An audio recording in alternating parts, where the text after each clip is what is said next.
시청자 여러분 안녕하십니까? 10월 25일 목요일 뉴스투나잇입니다. 한인사회복지회가 주최한 취업마당이 오늘 오전 성황리에 열렸습니다. 박경자 기자가 다녀왔습니다. 2달째 직업을 구하고 있는 최고홍 씨. 할 수 있는 일은 무엇이든 하겠다는 마음으로 취업의 문을 두드리지만 생각보다 쉽지 않습니다. 힐튼 호텔과 뱅크 오브 아메리카에 이력서를 제출한 임경순 씨. 많은 회사들이 잡을 오픈해 보다 많은 기회를 부여받았으면 한다고 바람을 전합니다. 네, 기대를 해봅니다. 아직은 모르겠지만 기회가 많이 있다고 하니까 일단은 레주메를 냈고 한번 트라이를 해보려고 합니다. 취직한 지 한 2달쯤 됐는데 지금 그렇게 일할 뭐가 없고 그래서 이 얘기를 듣고 왔는데 생각보다 그렇게 기회가 많지 않은 것 같네요. 오늘 오전 시카고 한인사회복지회 취업부 주관으로 열린 취업 박람회에서는 25개 업체가 부스를 차리고 구직자들을 만났습니다. 5개의 한인 업체들도 참여했습니다. 한국말을 잘 구사할 수 있는 사람들을 찾고 있고요. 그리고 또 몰개지를 하실 때도 또 불편함 없으시도록 이런 론 오피서 분들을 또 한국말을 잘 구사하실 수 있는 분들을 또 찾고 있습니다. 최인철 사무총장의 인사에 이어 시카고와 인근 지역에 제공하는 취업 프로그램을 하나로 묶어 관할하는 시카고 쿡 워크포스 파트너십 카린 노링턴 최고 행정 책임자가 인사말을 전했습니다. 그는 직업을 찾는 이들은 어떤 분야에서 사람을 필요로 하는지 알아야 하며 정보기술, 의료계, 소매 서비스, 제조업, 전문직 등 이런 분야에서 더 많은 교육을 시키고 직업을 찾게 할 것이라고 전했습니다. 아울러 나빠진 경제 현황에 대해 이야기하며 직업을 찾기 힘들지만 자신감을 잃지 말고 자신이 제일 잘할 수 있는 일을 찾기 바란다고 희망을 전했습니다. Other thing I would say to people is to not lose hope. Being without a job is probably one of the worst times in anyone's life. It's a time when your dignity is cut, when your self-esteem is low, and the longer that people have been unemployed, the worse they begin to feel, and the harder it is for them to sell themselves. Their self-image is off, and so they have a more difficult time portraying a positive image of themselves when they're in the job market. It's really important to find a support network and to have people around you who can still continue to encourage you and help you have faith and know that you are of value in the marketplace. 행사를 주최한 최인철 사무총장은 취업을 원하는 이들이 한인사회복지회 취업부에 등록해 더 많은 정보를 얻어 취업의 기회를 얻기 바란다고 덧붙였습니다. 경제가 힘들지만은 이렇게 취직하셔야 되는 분들 복지회를 찾아오시면은 저희가 갖고 있는 정보를 최대한 알려드리면서 취직을 돕고 싶습니다. 그러니까 희망을 잃지 마시고 꼭 이렇게 복지회를 찾아오시면 감사하겠습니다. 약 2시간 동안 60여 명의 구직자들이 취업마당을 찾아 회사의 관계자를 만나며 이력서를 제출하는 등 취업을 위한 진지한 모습을 보여주었습니다. 뉴스투나잇 박경자입니다. 인생은 선물이다라는 주제로 시카고 온누리교회 연합부흥집회가 지난 19일부터 4일간의 일정으로 열렸습니다. 전 MBC 사회부 정치부 기자를 역임한 바 있는 CGN-TV 조정민 목사가 말씀을 전했습니다. 지난 10월 19일부터 4일간의 일정으로 CGN-TV 대표 조정민 목사 초청 시카고 온누리교회 연합부흥성회가 성황리에 열렸습니다. 이번 부흥성회는 인생은 선물이다 라는 주제 아래 온누리교회 노스 시카고와 네이퍼빌 시카고, 다운타운 시카고 등 3곳의 성전으로 나뉘어 집회가 진행되었습니다. 19일 디어필드 노스 시카고 온누리교회에서 가신 첫날 집회는 이 교회 찬양단의 찬양으로 예배가 시작되었으며 온누리 남성 중창단이 특별 찬양의 순서를 이어갔습니다. 구원의 본질이라는 제목으로 말씀을 전한 조정민 목사는 본질을 잃고 비본질에 매달릴 때 감격과 감동이 사라진다고 말하며 믿음의 첫자리, 주님께서 어떻게 구원하셨는지, 하나님께서 보여주신 비전은 무엇인지 말씀 안에서 본질을 기억해보자고 권면했습니다. 또 조 목사는 믿음의 본질을 찾아 주님 안에서 하나 될 수 있기를 바란다고 당부했습니다.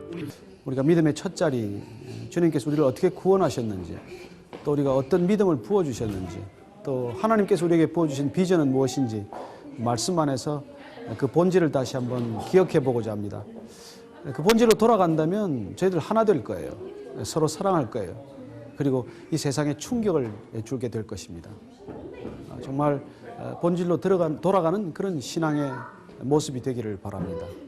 현재 온누리 교회 부목사이며 CGN TV 대표인 조정민 목사는 MBC 사회부와 정치부 기자를 역임했으며 IMBC 사장, MBC 보도국장, 뉴스데스크 앵커, 워싱턴 특파원으로 활동한 바 있습니다.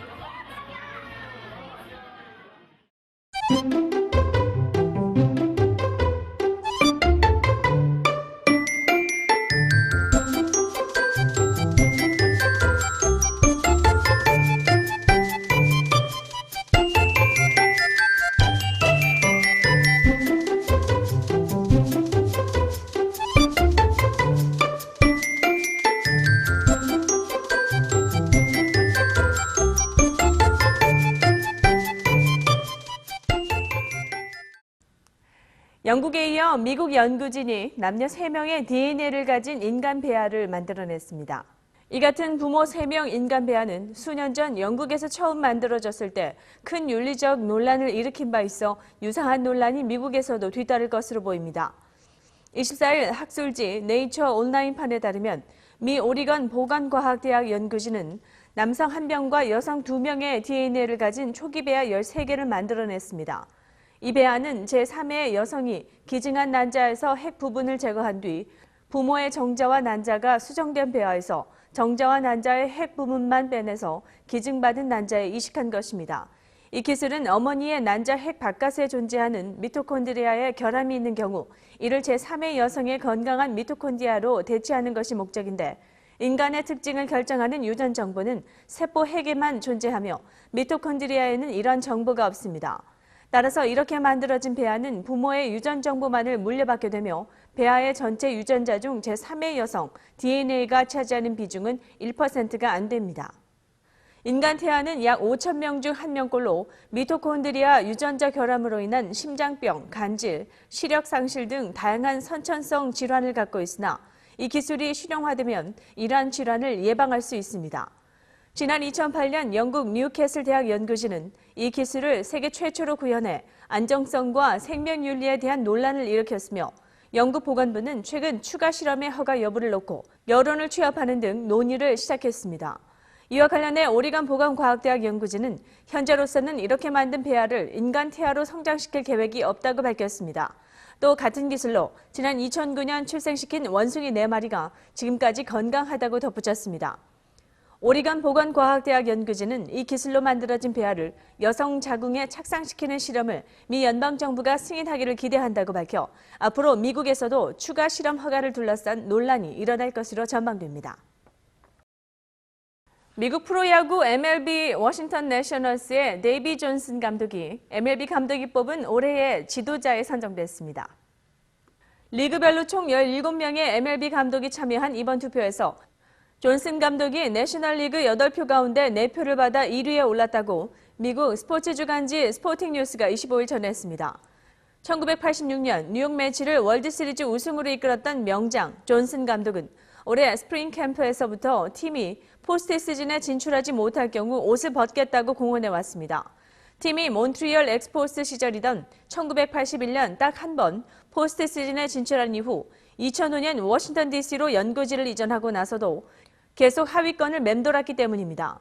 하지만 존슨 감독이 지휘봉을 잡은 지 2년째인 올해 워싱턴은 달라졌습니다. 워싱턴은 이번 정규 시즌에서 98승 64패로 NL 최고 승률을 달렸고 연고지가 바뀐 뒤 처음으로 지구 우승을 차지했습니다. 존슨 감독은 동료 감독들에게 인정받았다는 점에서 특별한 의미가 있는 상이라며 워싱턴의 유니폼을 입은 건 정말 영광스러운 일이라고 소감을 밝혔습니다. 한편 아메리칸 리그 AL에서는 볼티모어 오리올스의 벅 쇼월터 감독이 존슨 감독과 어깨를 나란히 했습니다. 쇼월터 감독은 지난해 당한 93패를 올 시즌에는 93승으로 돌려놓으며 팀을 15년 만에 포스트 시즌으로 이끌었습니다. 그는 이 영광을 볼티모어의 선수와 코치에게 돌린다며 그들이 있었기에 이 같은 성공을 거둘 수 있었다고 말했습니다. 미국 텍사스주가 지난 1991년 이웃집 여성을 잔인하게 살해해 유죄 선고를 받은 남성에 대해 21년 만에 사형을 집행했습니다.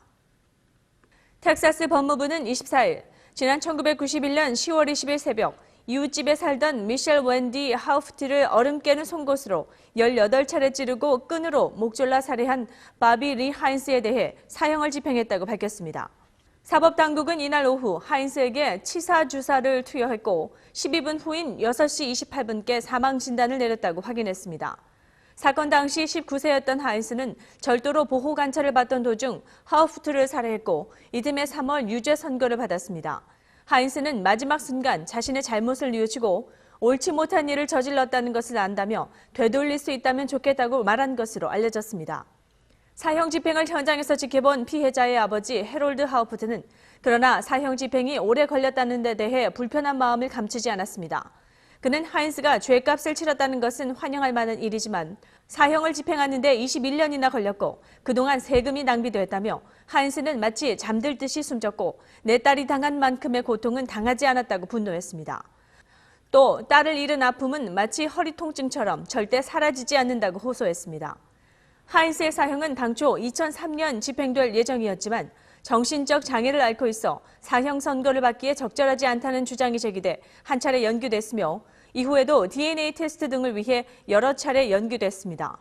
미국 내 사형 집행률이 가장 높은 텍사스주에서 사형이 집행된 것은 올해 들어 이번이 11번째로 다음 주에도 한 차례 사형 집행이 예정돼 있습니다. 미국 캘리포니아주의 일부 공립초등학교가 방과 시간에 요가를 가르치자 특정 종교의 색채를 띤 활동이라는 반발이 일고 있습니다. 학부모 일부는 어린이에게 요가를 가르치는 행위는 공립학교에 종교적 요소를 도입하는 것으로 위헌 소지가 있다며 변호사를 선임하는 등 법적 대응을 검토하고 나섰습니다. 25일 ABC 뉴스에 따르면 샌디에이고 노스카운티의 엔시니타스 연합교육구 소속 9개 초등학교 재학생 절반이 지난달부터 30분짜리 아슈탕가 요가 수업을 주당 2회씩 듣고 있습니다.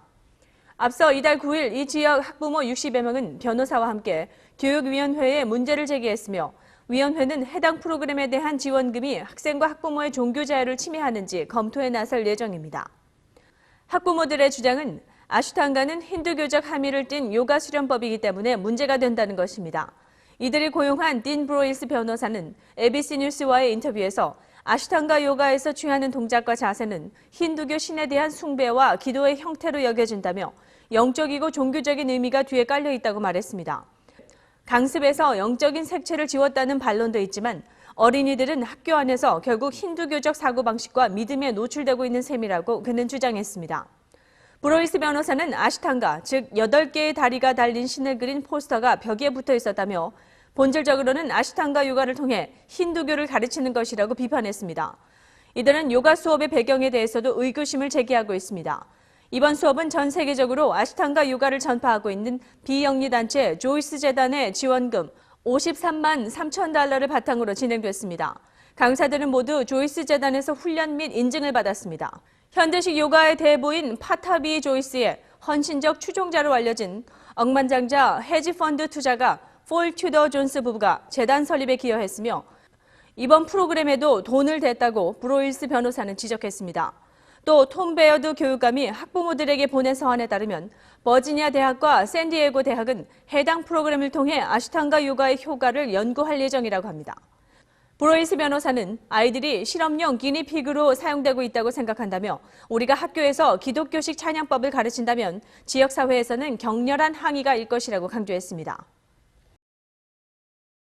미국 흑인 민권운동가 제시 잭슨 목사와 일리노이 주 공장 노동자들이 공화당 대통령 후보 밋 롬니를 향해 일자리가 중국으로 넘어가는 것을 막아달라며 시위를 벌이다 경찰에 연행됐습니다. 24일 시카고 언론에 따르면 일리노이 주 북부 프리포트에 있는 센서타 테크놀로지스 공장 직원들은 이날 잭슨 목사 등 종교인, 지역 정치인들과 함께 이 회사가 200여 개 일자리를 중국에 아웃소싱하는 데 반대하는 시위를 벌이다 경찰과 충돌했습니다. 이들은 회사를 상대로 불공정 노동 관행에 대한 소송도 제기했습니다. 자동차 센서 및 제어 장치를 생산하는 이 업체의 본사는 매사추세츠주에 있습니다. 이 회사는 롬니가 공동 설립한 자산관리 및 재무서비스 회사 메인캐피털이 소유권 대부분을 갖고 운영하며 올 연말 프리포트 공장을 폐쇄할 예정입니다. 시카고 NBC 방송은 롬니는 지금도 메인캐피털 주식을 소유하고 있다며 2011년 세금 보고 내역을 보면 메인캐피털 주식 및 배당 소득을 자선단체에 기부, 세금 공제 혜택을 받았다고 전했습니다. 노동자들은 롬니가 영향력을 발휘해 공장 폐쇄를 막고 일자리를 보존해달라고 탄원했습니다. 센사타 테크놀로지스 측은 공장 매출의 대부분이 아시아에서 생성되기 때문에 중국 아웃소싱은 합리적인 결정이라는 입장입니다. 이 공장에서는 최근 노동자들이 아웃소싱 반대 시위를 벌이다 체포되는 일들이 잇따라 발생해 펠킨 일리노이 주지사 등이 공장을 방문하기도 했습니다. 롬니 캠프는 버락 오바마 대통령의 경제 정책이 실업률을 늘리고 더 많은 일자리를 해외로 내보내고 있다고 주장했습니다. 스콧 클리랜드 전 미 국무부 정보통신 담당 부차관보가 구글이 국가의 주권을 넘어서는 초월적인 존재처럼 행동한다며 세계 각국이 자국법에 근거해 구글의 개인정보 침해 행위에 제동을 걸어야 한다고 주장했습니다. 구글은 자신들이 인터넷 세계의 유엔과 같은 존재라고 생각합니다. 구글맵에서 독도 표기를 삭제한 것도 같은 맥락입니다. 구글 정보 통제를 비판한 책인 두 얼굴의 구글 저자인 스콧 클리랜드 전 미 국무부 정보통신 담당 부차관보는 25일 서울 플라자 호텔에서 열린 제2차 구글 이슈 포럼에서 구글이 국가의 주권을 넘어서는 초월적인 존재처럼 행동한다며 세계 각국이 자국법에 근거해 구글의 개인정보 침해 행위에 제동을 걸어야 한다고 주장했습니다. 한국개인정보보호협의회 주최로 열린 포럼에서 클리랜드는 세계 어느 국가보다 구글이 더 많은 개인정보를 갖고 있다면서 수집한 정보가 악한 의도를 가진 존재에게 넘어갔을 때 어떠한 결과가 초래될지 모를 일이라고 경고했습니다. 그는 구글이 이틀마다 생성해내는 정보의 양이 5엑사바이트로 이는 인류가 생긴 이래 2003년까지 생긴 정보의 양과 같다고 말했습니다. 게다가 구글은 최근 동영상, 모바일, 소셜 네트워크 서비스로 사업을 확장해 시장 지배력 영향력이 더욱 커질 것으로 전망했습니다. 현재 구글의 월 활동 이용자는 10억 명, 전 세계 검색 시장 점유율은 89%에 이릅니다. 광고 시장에서도 독점적 지위를 누리고 있습니다. 클리랜드는 구글이 이러한 지위를 이용해 개인정보를 마구잡이식으로 수집하고 있다고 주장했습니다. 그는 구글은 내가 누구와 만나는지, 무엇을 하는지 내가 나를 아는 것보다 더 잘 안다며 이러한 정보가 잘못된 개인이나 기관에 넘어가면 전체주의적인 결과로 이어질 수 있다고 강조했습니다. 그는 구글의 가장 큰 문제는 기본적으로 개인정보 보호에 대한 의지가 없다는 것이라고 지적했습니다. 시장에서의 경쟁력 유지를 위해 속도를 중시하다 보니 이를 위해서는 개인정보를 침해해도 된다는 생각을 갖고 있다는 것입니다. 개인정보 수집에 앞서 이용자의 허가를 구하는 행위를 생략한 이유도 속도 우선주의에서 찾았습니다. 클리랜드는 각국의 정책 위반자들에게도 책임이 있다고 덧붙였습니다. 구글이 인수합병을 통해 독점적 지위를 공고히 하는데 이러한 불법 행위가 가능한 이유가 바로 정책 위반자들의 실책 때문이라고 꼬집었습니다. 그는 이제는 구글이 자체적으로 세운 개인정보 보호 방침을 국가에 수용하도록 강요한다며 이는 사실상 주권의 영역을 침해하는 것이라고 말했습니다. 최근 구글이 지도 서비스인 구글맵에서 독도의 한국 주소를 삭제한 것도 같은 맥락이라고 해석했습니다. 벤 버냉키 연방준비제도 이사회 의장이 버락 오바마 대통령이 재선에 성공하더라도 자리에서 물러나겠다는 뜻을 밝혔습니다. 버냉키 의장은 조지 W. 부시 전 대통령 재임 시절인 지난 2006년 임기 4년의 연준 의장에 오른 뒤 2010년 오바마 대통령에 의해 2004년 1월까지의 두 번째 임기를 보장받았었습니다. NYT의 칼럼니스트인 앤드류 로스 소키는 자신의 블로그에서 오바마 대통령 측에서 버냉키 후임 의장 후보로 로런스 서머스 전 재무장관을 우선 고려할 것이라고 전했습니다. 서머스 이외에 제니 앨런 FRB 부의장, 재무부 경제정책 차관보를 지낸 앨런 크루거, 티머시 가이트너 재무장관 등도 후보들이라고 소키는 덧붙였습니다. 그동안 버냉키 의장은 세 번째 임기를 받아들일지를 공개적으로 밝히지 않았었습니다. 한편 FRB는 23일 이틀 일정으로 최고 통화정책 결정기구인 연방공개시장위원회 FOMC 정례회의를 시작했습니다. 회의 결과는 24일 낮 발표되고 벤 버냉키 의장이 기자회견을 열어 최근의 고용, 물가, 경기 상황 등을 설명하게 됩니다. 시장 전문가들은 FRB가 지난달 FOMC 회의에서 3차 양적 완화 등의 대형 조치를 단행한 데다 대통령 선거가 2주 앞으로 다가온 상황에서 정치적 오해를 사지 않게 이번 회의에서는 별다른 조치를 내놓지 않을 것으로 전망된다고 밝혔습니다. 날씨 정보입니다. 오늘 밤부터 대부분 지역 비가 내릴 것으로 예상되는 가운데 비보다는 갑작스런 기온 변화로 긴장하게 되겠습니다. 주말 끝 무렵이나 다음 주 초에는 첫 서리가 내릴 정도로 기온이 많이 떨어질 것으로 보입니다. 10월 26일 금요일 내일 급격한 기온 하락세를 보이면서 겨울 찬바람을 만나겠습니다. 최고기온 52도, 최저 31도. 10월 27일 토요일 구름 낀 가운데 곳에 따라 맑은 날씨 보이겠습니다. 주말에 세차하시는 것도 좋겠습니다. 최고기온 48도, 최저 33도. 10월 28일 일요일 기온은 계속 떨어지면서 구름이 많이 낀 가운데 곳에 따라 흐리겠습니다. 최고기온 45도, 최저 32도. 10월 29일 월요일 최근 들어 가장 겨울에 가까운 날씨를 접하겠습니다. 구름 많이 낀 흐린 날씨에 최고기온 45도, 최저 28도까지 떨어지겠습니다. 아침 해 뜨는 시각 7시 17분, 저녁 해 지는 시각 5시 54분입니다. 날씨 정보였습니다. 10월 25일 목요일 뉴스를 모두 마칩니다. 시청해주신 여러분 고맙습니다.